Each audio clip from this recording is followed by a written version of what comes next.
This is a brief history of the music of America. The music of America has always been about social identity, and it represents different aspects of American culture. Some of the main aspects of the music include social class, race, ethnicity, geography, religion, language, gender, and even sexuality.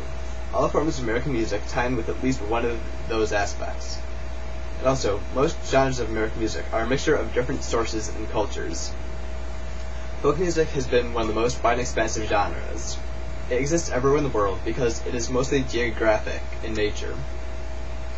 Some of the first American folk music was through the Native Americans, whose music is usually a simple vocal melody with percussive instruments in the background.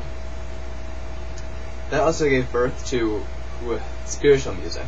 Spirituals were sung by the slaves in early America.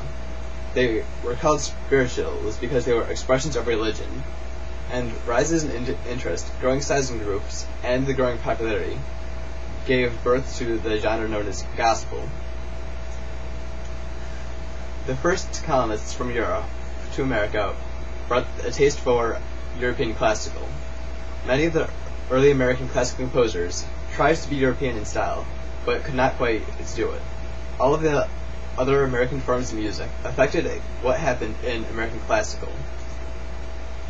Some of the famous ones were John Lewis Payne, who was the first accepted American composer by the European counterparts, and he lived in the 1800s. Louis Marceau Gascoigne was known for mixing folk music from his New Orleans area with classical music.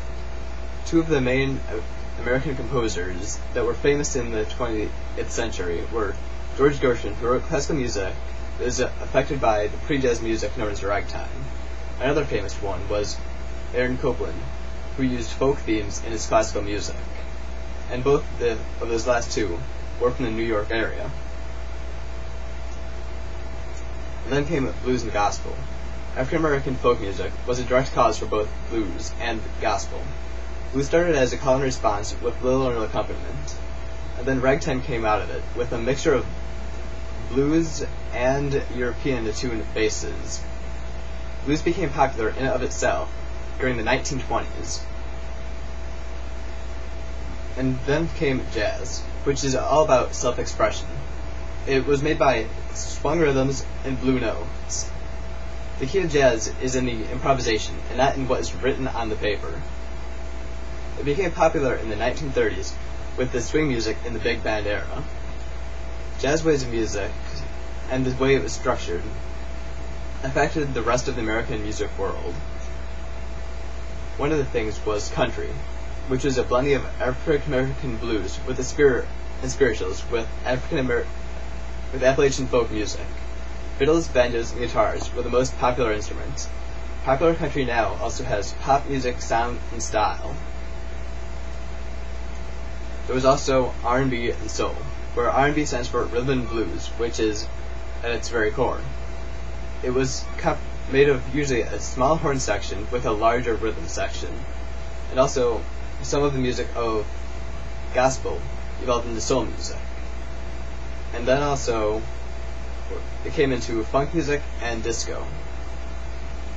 Some of the most famous is the rock elements of American music. Elvis Presley gave the rock music its popularity. It was a perfect medium to fight against wars, discrimination, and other noble causes. Some developed into the hippie subculture from the psychedelic era. And then in the 1970s, arena rock developed and made it very popular.